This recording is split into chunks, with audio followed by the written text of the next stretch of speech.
Buenos días, buenas tardes a todos y todas. Pues ya ni sé qué decir después de esas dos presentaciones, no sé ustedes, pero pues ya digamos hay demasiadas ideas, conceptos, aportes, cosas enriquecedoras, instrucciones, relatos académicos, ¿no? Con una exquisitez histórica, con un análisis profundo de nuevas categorías. En fin, yo necesito estirarme, no sé ustedes también, pero digamos hay muchas cosas que nos están motivando y en estos momentos. Bueno, no olvidaste que uno empieza saludando y agradeciendo. Ha estado muy rico, pues agradecer a Rafael por poner esto, agradecer a Mario por el liderazgo, muy contento de seguir participando. A pesar de que no estoy ya vinculado como docente a la facultad, pues no me he ido y seguiré. Entonces, siempre. Sí, no puedo hacer eso. Así como de quienes aprendimos, como la Piedad, la entrañable profesora y amiga. Entonces, pues creo que hace parte de estos ciclos también históricos que venimos diciendo, de los legados, de esos espectros y esos fantasmas también se construyen legados históricos que siguen persiguiendo en perspectivas de la colonialidad y la poscolonialidad, siguen siendo presentes, ¿verdad? Y entre más se construya el fantasma a través de la destrucción del capital, más peligroso y amenazante se vuelve para el mismo, ¿verdad? Quedamos cada vez con más fantasmas que nos siguen persiguiendo, con más ruinas de la destrucción que nunca se van a poder eliminar, porque entre más se eliminen se ven peor y asustan más, y las personas las incorporan dentro de sus plataformas de pensamiento y plataformas políticas para hacer cosas. Entonces de allí hay una nueva dialéctica de la lucha que es muy interesante. Pensando mientras John Harold y Carlos presentaban, pues me pareció que fue muy afortunada la forma como se organizó la actividad, porque tuvimos como una exégesis muy conceptual, muy teórica desde Marx, con unos desarrollos y unos adelantos también desde las ciencias sociales y la antropología, con nuevas formas de pensar, distintas articulaciones del despojo ancladas al capital y a la contradicción fundamental, pero también a otras contradicciones que otros autores dicen que complementan, no es que dividan y que corran paralelas, sino que son estructuradas también por la contradicción fundamental. Pero para entender el sistema capitalista como un todo y cómo avanza, tenemos que entender que está anclado a una serie de contradicciones simultáneas, ¿cierto? Que se van pegando y anclando a la contradicción fundamental, ¿cierto? Que es la acumulación del capital, entendido como el fetiche principal, que es el dinero. Entonces, lo que voy a presentar es un poco distinto, pero mientras ellos hablaban también creo que hay unos puntos interesantes, es una cosa más, yo no soy tan juicioso y tan estudioso como ellos, siempre arranco más es como de la experiencia, de lo que hacemos, de reflexiones y así allí va la cosa. Entonces bueno, esta presentación la presento junto con Adriana Ardila, una sierra que desafortunadamente no pudo venir, pero les voy a contar por qué surgió y un poco las mismas propuestas. Por favor, Rafa, los 20 minutos avísame y tratamos de cortar rápido pues, para comentar la discusión. Entonces, más, digamos, de una trayectoria, más de la mano de las enseñanzas de Lila, de las enseñanzas de la estructura, de lo que implica salir de una universidad pública, del descontento político que nos genera, de las insatisfacciones de salir a un mundo del trabajo contaminado por la financiarización del capital. Pues creo que cuando empezamos a pensar, a nombrar el derecho a la salud lo nombramos dentro de estas plataformas políticas, que es muy interesante, se anclan a fantasmas de la medicina social latinoamericana con sus anclajes a la medicina social alemana, sobre las formas de vida, las formas de bienestar, y surge este proceso tan violento que o sea, ayuda mucho que hayamos tenido esas presentaciones que me antecedieron de Carlos, porque entonces ya no nos toca adentrar mano, pero efectivamente esa destrucción del proceso de financiarización del capital, de su nueva forma de acumulación, se concentra en la salud de forma particular, ¿cierto? Estos dominios que antes no eran apropiados directamente por el capital como formas en sí de acumulación. Antes, como John Harold lo relató, ¿cierto? La salud era una inversión, era un compromiso, era un pacto, era un gasto, si se quiere, aceptado socialmente, ¿cierto? En los esquemas de bienestar, y pasa luego a ser un centro de posibilidad de acumulación en sí misma, ¿no? Entonces, creo que con eso nosotros empezamos a reivindicar el derecho a la salud, a pelear dentro de plataformas, a generar eslogans políticos que concentraran un simbolismo, uno muy utilizado por Mario, no sé si fue de creación de Mario, la salud es un derecho, no una mercancía, que ha circulado profundamente, aquí tantos otros. En fin, entonces desde allí tenemos el derecho a la salud como parte de las estrategias de lucha. Como dije, en la medicina social, que siempre ha sido liderado por sectores académicos, digamos, en su trayectoria. Cuando yo regreso a hacer el doctorado en antropología, me uno afortunadamente a través de otro amigo y colega que Lila también participaba en esta plataforma, la Asociación Colombiana de la Accesibilidad por el Derecho a la Salud, que Salud al Derecho. Entonces, allí me incluyo y me vinculo, y tenemos esta tradición de la medicina social latinoamericana, el derecho a la salud y la antropología médica crítica, que fue lo que me formé, y en donde allí lo que se hace es la utilización de mecanismos constitucionales de exigibilidad jurídica, eso ha sido una cosa así, que es la tutela, y entonces allá lo que hacía es tutelar gratuitamente, solidariamente al Estado, para que, al sistema jurídico, para que se protegiera directamente el derecho a la salud de las personas a las cuales el Estado les estaba negando las posibilidades de atención. Y yo entro y tratamos de organizar allí una comisión de investigación para, utilizando esa plataforma solidariamente, con acciones pedagógicas, comunitarias, anclado a redes políticas más amplias que se estaban generando y que se siguen generando y que nos seguimos encontrando en los distintos ciclos de protesta, que ya aprendemos a llamarlos de esa forma, gracias inclusive a tesis doctorales que se han estado en salud pública, como la de Yaira Borrero.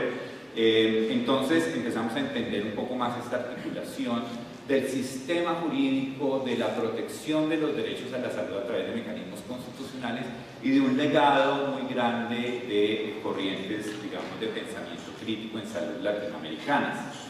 Con estos antecedentes, después de trabajar varios años en la universidad, llego yo a la Universidad de Connecticut, como anunció Rafael, al Departamento de Antropología, pero también al Instituto de Derechos Humanos. Yo tengo una carga compartida entre los dos centros. Y lo llamo aquí a colación porque cuando a mí me contratan, pues les parece muy interesante todo esto que yo traía. Y yo llego y después me dicen, pues fantástico, sí, se ganó el curso, empieza a trabajar. El curso de Derechos Humanos y Salud le toca. Y yo, bueno, yo no sé nada de derechos humanos, yo no sé nada de derecho a la salud, pues, ¿no? Entonces, muy interesante, y lo nombro acá porque el Instituto de Derechos Humanos es el instituto más grande de derechos humanos en Estados Unidos, con una plataforma académica muy grande. Está anclado al Thomas J. Dodd Center, que Thomas J. Dodd fue un jurista muy importante en la historia de la jurisprudencia mundial, que se hizo cargo de varios derechos civiles y políticos, incluso judicializando miembros del Ku Klux Klan, que ahora está muy de moda, y después siendo parte de los tribunales de Nuremberg al final de la Segunda Guerra Mundial. Entonces él, a través de su legado, dona a la universidad, que era de Connecticut, todo su historial, su acervo documental y su legado histórico de la importancia que empezó realmente a tener en el mundo la discusión, el debate y la doctrina de los derechos humanos como mecanismos de protección de toda la humanidad. Entonces, cuando yo llego a eso, yo decía, ve qué interesante, yo siempre acusaba a las Naciones Unidas de presentarnos una perspectiva neocolonial dentro de la colonialidad del poder, ¿cierto?, que acabamos de escuchar, y me empiezo a encontrar que hay unos desarrollos jurídicos y académicos muy interesantes que pareciera que eso de los derechos humanos, entendido también de diversos factores, ha sido muy importante para la humanidad de distintas formas, ¿cierto? Inclusive para la medicina, al denunciar y al generar la bioética, parte en gran crítica a los experimentos de la medicina nazi. Entonces yo decía, acá hay cosas interesantes. Empecé entonces a desarrollar cursos en Derechos Humanos y Salud y desarrollé otro curso que se llama Antropología del Capitalismo. Y yo empecé a leer esas literaturas, de pensar en la historia. Entonces llamé a Adriana y le dije: Adriana, que hay algo muy interesante. Cuando yo veo esto, por un lado, sigo creyendo, ¿cierto? Y anclado, por ejemplo, a críticas de la antropología, de lo que implica hacer una Carta de Derechos Universales en 1948, redactada y anclada a los antiguos poderes coloniales, y una imposición, ¿cierto?, universal de ese legado. Sigue siendo un ejercicio de colonialidad. Y sin embargo, a través de la misma carta, por primera vez en la historia, todos los sectores antiguamente colonizados, las otras razas y los otros mundos, rompiendo los legados coloniales, se dice que toda la humanidad somos sujetos de derechos en igualdad de condiciones y que nacemos con igualdad de dignidad. Y aún más importante, empiezan a existir mecanismos jurídicos de protección de derechos, pero también de exigibilidad de derechos centrada en la figura de los estados nacionales. Entonces, allí lo que se abre, lo que empecé a entender en el Instituto de Derechos Humanos, es que si bien están estas corrientes jurídicas, los derechos humanos también se entienden como corrientes prácticas, y allí es donde yo entiendo que esa es la historia que me enclava. El derecho humano en la práctica, que se utiliza también dentro de plataformas de reivindicación y se construye por colectivos para señalar y significar muchas cosas. Es decir, cuando nosotros utilizamos el mecanismo de tutela, estamos siguiendo estos principios y los desarrollos particulares de los procesos jurídicos en Colombia, de los desarrollos internacionales, de la doctrina de los derechos humanos, pero lo estamos insertando en luchas revolucionarias y transformadoras que traen un gran legado. Entonces allí empezamos a ver unas tensiones muy interesantes de usos, de estrategias de manipulación, pero también de integración a estrategias políticas más amplias de unas nuevas categorías, como puede ser justicialidad del derecho a la salud. Entonces allí empiezo yo a pensar cómo podemos integrar estos mecanismos, hacer un diálogo que nos permita ver en qué momentos contribuyen y en qué momentos se convierten en nuevos mecanismos de dominio y de cooptación para las luchas populares. Entonces tenemos ya un capítulo en prensa para un manual que se llama las políticas de la salud global, y tenemos una versión más extensa que la estamos tratando de reducir para poderla enviar a un capítulo. Entonces de lo que discutimos con Adriana, estos son los mensajes centrales que tenemos para compartir hoy. El derecho a la salud, anclado a la perspectiva de los estudiosos y los académicos de los derechos humanos, que tiene una corriente muy anclada a los desarrollos del derecho, pero tiene una corriente muy interdisciplinaria, ¿verdad?, en donde muchas personas de otras disciplinas lo entienden como una práctica social en construcción en medio de estas dinámicas contraestatales. Entonces yo quería como analizar cuál es la ubicación de ese discurso y práctica del derecho a la salud en la dinámica de la dominación capitalista y de las luchas anticapitalistas. Entonces, en términos generales, aquí pegados a este autor, y abajo están las referencias, Charles Bates, que tiene pues este libro de Beyond Human Rights, él nos dice algo que es muy interesante y empieza a resonar con cosas que ya sabíamos. El derecho a la salud, en términos generales, él dice, se mueve en un punto intermedio entre lo que decía Mario y las estadísticas en acceso a servicios de salud, pero también el derecho a vivir saludablemente, llámese determinantes sociales, desde una corriente europea, determinación social, pero es decir, en todas las partes del mundo la gente como que entiende el derecho a la salud en ese vaivén en que pues necesito diagnóstico, tratamiento, rehabilitación, pero también que las condiciones de vivir saludablemente y prósperamente pues no depende solamente de la atención a la enfermedad, sino de esas condiciones. Entonces él nos dice que hay una cosa interesante. Y acá me pareció muy interesante lo que dice Carlos Alberto ahorita, porque tuve el privilegio de escuchar a Nancy Fraser allá en la Universidad de Connecticut, donde nos presentó una charla similar y nos sugirió la lectura de este último artículo que ella había colocado, en donde habla de las contradicciones entre el capitalismo y el cuidado. Entonces, a la contradicción capital-trabajo, capital-naturaleza, ella adiciona contradicción capital-reproducción social. Entonces, nuevamente, ella dice, no me tomen a mal, fundamentalmente marxista, ella dice, yo soy enamorada de dos caras.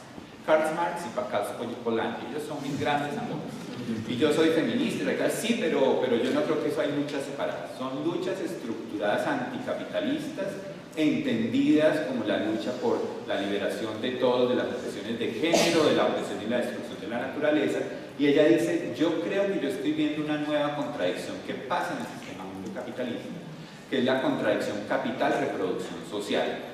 Voy a tratar de decir lo que, pues ustedes saben, esta es una de las grandes intelectuales, más allá yo tratando de no representarla bien, pero en términos generales lo que entiendo que ella nos quiere transmitir es que el capital necesita de la reproducción social generacional para acumular el capital, pero la acumulación en sí amenaza y atenta a la misma reproducción de las generaciones, ¿cierto? Entonces no es una cosa de salud exclusivamente, no es una cosa, ella lo entiende enmarcado por ejemplo en lo que nos contaba Giancarlo Estrada, en esos modelos de bienestar y lo que en su momento era, por ejemplo, el salario unifamiliar. El salario a cargo del cabeza de familia es el que permite que nos reproduzcamos socialmente porque alcanza, es decir, somos proletarios, ¿cierto? Lo que nos pagan es suficiente para educar a los hijos, para darles de comer, para cuidar, para descansar, etc. Y ahí se ancla muy bien a lo que ustedes decían, en el neoliberalismo hay un despojo brutal de los tiempos, de los estudios, del ambiente, de las amenazas, pero también de la reproducción social expresada en la flexibilización del trabajo. Entonces ella dice cómo ya el salario familiar no es suficiente para reproducirnos. 2, 3 personas en la familia les toca trabajar, explotarse, pero peor aún, 3, 4 personas trabajando, los niños en el semáforo, etc., no alcanzan para reproducirnos socialmente. Es decir, somos subproletariados. No tenemos las condiciones mínimas de reproducirnos y la sacia del capital hace que así se empiecen a desarrollar. Entonces, las cifras que tenemos es que efectivamente nos estamos extinguiendo, ¿cierto? Las clases menos favorecidas, en tanto no es posible reproducirnos. Los aumentos de la tasa de mortalidad, de las hambrunas, etcétera, explica esa contradicción sustancial, ¿cierto? Yo necesito gente para poderla explotar, pero la estoy matando. Entonces eso ya dice es una noción paralela. Me pareció de un alcance, de una fuerza fundamental, porque creo que en nuestra noción de salud y de derecho a la salud sí nos quedamos entre atención clínica, determinación social, pero decimos, y si le metemos la esfera de la reproducción social a este análisis entre derecho a la salud y capitalismo, ¿qué pasa? Estas son las dos cosas que encontramos con Adriana. Podemos expandir después de lo que me acuerde, y de lo que no me acuerde, pues lo leemos, miramos a ver cómo hacemos. Y acá pues ustedes todos hemos estudiado bastante las historias de salud pública, etc. Entonces no me voy a detener mucho, si se quiere podemos expandir. Acá hay personas pues que si enseñan salud pública saben mucho más que yo, disculpas por lo que no diga. Pero encontramos dos grandes periodos anclados a esa transformación de los regímenes de acumulación del capital, del régimen de acumulación regulada, ¿cierto? Que se entendía como esa grande articulada al desarrollo del discurso de los derechos humanos, ¿cierto? Y del estado de bienestar, ese régimen de acumulación regulada, los años gloriosos del capital, ¿cierto?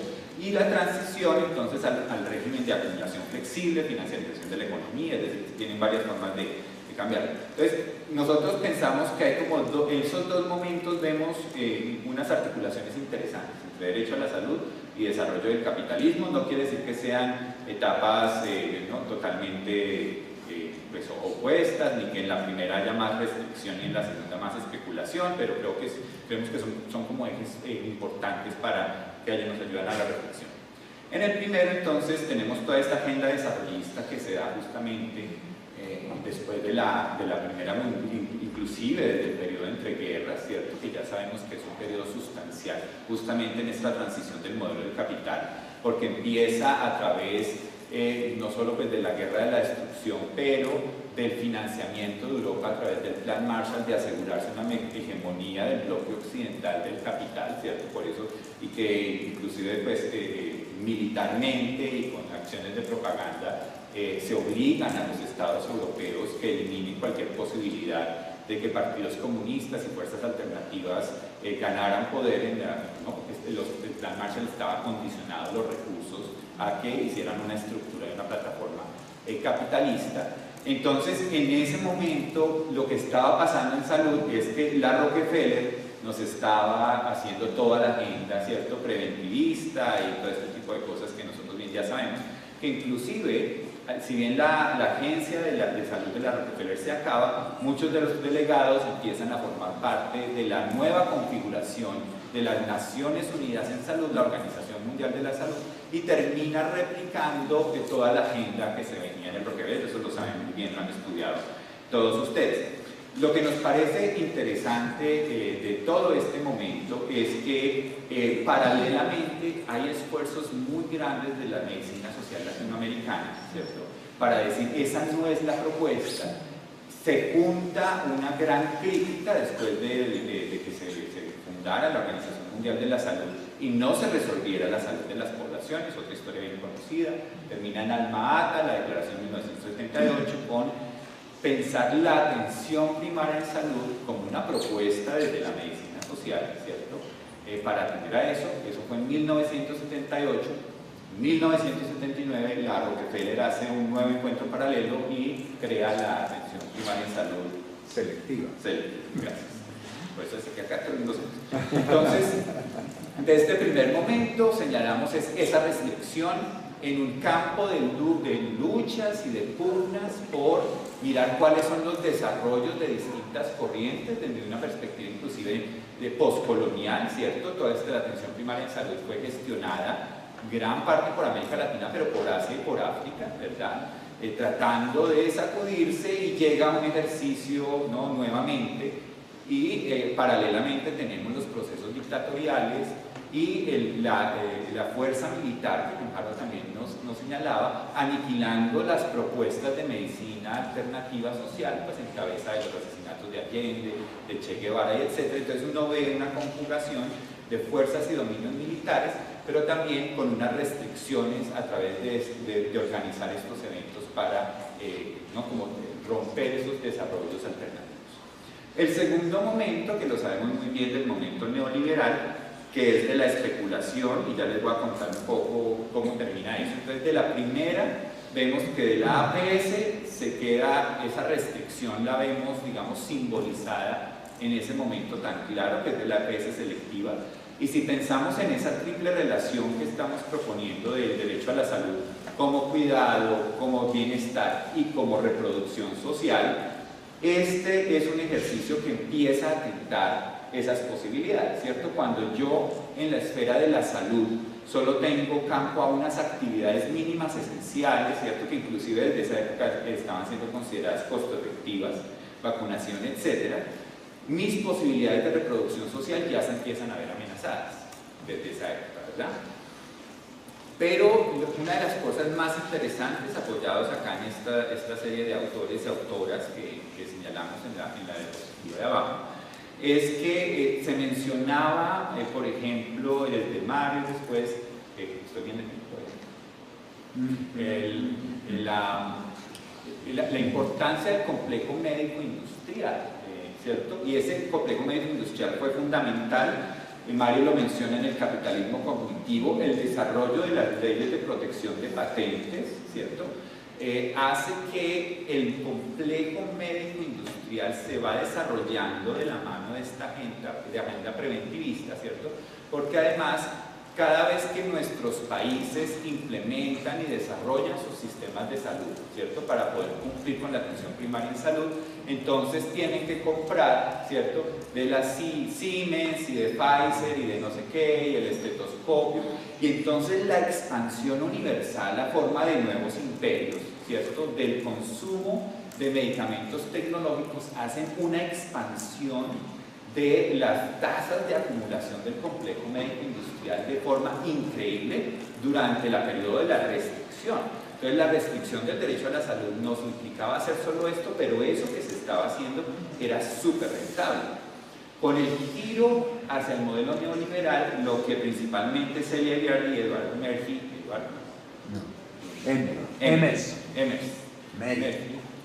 nos explican es que con lo que vivimos en Colombia, la ley 100, el capital financiero dice, uy, yo creo que yo puedo sacar plata de salud, ¿no? O sea, ¿por qué solo ustedes allá mandando lo que ordenen y lo que no sé que no espere. Si yo aplico la lógica de los seguros a la salud, y lo que pues Mario y muchos de acá hemos venido discutiendo, con Amparo, también hicimos un artículo, si yo logro mediante la lógica de riesgo y mediante la lógica econométrica de la costo-efectividad y etcétera, que es lo que sabemos que sigue rigiendo, saber cuánto puede costar asegurar la atención en salud. Yo les meto pólizas de seguros en salud. Yo he manejado pólizas de carro, de negocios, de empresa, Wall Street lo tengo asegurado, lo pago porque el Estado, ¿cierto? Es que es ya estoy bien y ya está acá. Entonces, el capital financiero empieza a decir, pero lo interesante de estos autores es que nos dicen, oigan, hay una atención, el complejo médico industrial se lucra de proveer servicios en salud y el sector financiero se lucra de restringir servicios en salud, porque al yo restringir me queda más plata de la póliza. Si usted me usa mucho la póliza, pues entonces se me acaba la plata. Si yo restringo el complejo médico industrial, entonces la póliza me rinde más. Pero lo último que acaban de describir, sobre todo en este disputas intercapitalistas, el modelo médico hegemónico, es que ya estamos viendo el surgimiento del complejo médico industrial financiero, porque se aliaron y entonces vieron, no es muy fácil. Entonces, por un lado, las farmacéuticas, las biotecnológicas dicen, no, yo no me voy a dejar el poder de ustedes, que yo puedo, y entonces todos mis nuevos medicamentos. Se inventaron una cantidad de estrategias, ¿cierto? Levante la mano el que tenga más de 40 años y no tome pepas. Yo el único, cuando yo no tomo pepas. Pero lo que ellos describen fue una de las estrategias del sector farmacéutico, ¿cierto? Para inventarse enfermedades e inventarse, transformar la noción de salud y de enfermedad, no la salud como la antítesis de la enfermedad, sino la salud como la posibilidad de controlar nuestros riesgos eventuales para llegar a enfermarnos. Entonces mantenemos bajo el colesterol, la presión arterial y no estamos enfermos de nada, pero el consumo masivo de billones de personas en el mundo, ¿cierto?, de antilipidémicos representa muchísimo dinero, pero para yo pasar eso necesito que los seguros lo hagan. Entonces las pólizas empiezan a hacer lo que está pasando acá, le dicen, bueno, métale eso, pero renegociemos el valor de la póliza. Y sabemos, a nivel mundial hay una crisis porque el costo de los sistemas de salud solo sigue y sigue y sigue en aumento, expropiando cada vez más porcentajes de los PIBs nacionales, pero ese valor que se está invirtiendo en salud se está yendo para aumentar las tasas de acumulación del complejo médico industrial financiero. Y para terminar, lo que quiero señalar acá, de la mano de esto, se está cambiando un discurso que ha pasado en los últimos 2 años y quiero que tengamos mucho cuidado. En este artículo lo que estamos tratando de hacer es un llamado tanto a la Academia de Derechos Humanos como a la Academia de Salud, que de nuestra idea de que las sociedades, y para garantizar de una forma solidaria, humanista, plena, garantizar nuestros derechos interculturales a la salud y el bienestar, necesitábamos cuidados universales en salud, ¿cierto? Ahora, el sector financiero, a través de todas estas agencias que conocemos bien, empiezan a proponer, Banco Mundial, etcétera, que lo que se trata no es de los cuidados universales en salud, sino de las coberturas universales en salud, como la forma para reivindicar y proteger el derecho a la salud, sobre todo de los más excluidos e históricamente reprimidos. Entonces todo el mundo aplaude, dice sí, hay unos grandes teóricos del derecho humano y el derecho a la salud que dicen sí, por ahí es, pero cuidado, tenemos que seguirle metiendo un perfil transversal de derechos humanos, de no sé qué, y en últimas pues lo que vemos es que allí ya, si podemos adicionar alguna categoría, es un despojo simbólico en los mecanismos discursivos de solo cómo pensamos y cómo nombramos las cosas. Es decir, si todos nos comemos el cuento de que lo importante es la cobertura universal en salud, ya hay un despojo de unos legados históricos fundamentales que permitían formas de pensamiento alternativo y transgresor en ese tipo de cosas. Entonces, Solo quiero señalar que de la mano de, por ejemplo, Salvador Allende, Ernesto Che Guevara con sus legados, de lo que se trata efectivamente es de anclar las luchas por la defensa y la reivindicación del derecho a la salud a luchas de plataforma claramente anticapitalistas, porque lo que nosotros nos dicen los actores, todos estos términos, como acabas de decir de Uribe y Juan de Esposo, son fácilmente cooptables. Es decir, derecho a la salud se coopta fácilmente por el complejo médico industrial financiero. Entonces, si uno no tiene anclada su plataforma claramente en luchas antihegemónicas, anticapitalistas, se pierde de vista y puede quedar patinando y no se da cuenta de forma importante de los despojos que les ha hecho el capital y sigue luchando por cosas que creen van en beneficio de su agenda política cuando en realidad no. Entonces, eso era como lo que quería decir. ¡Bravo!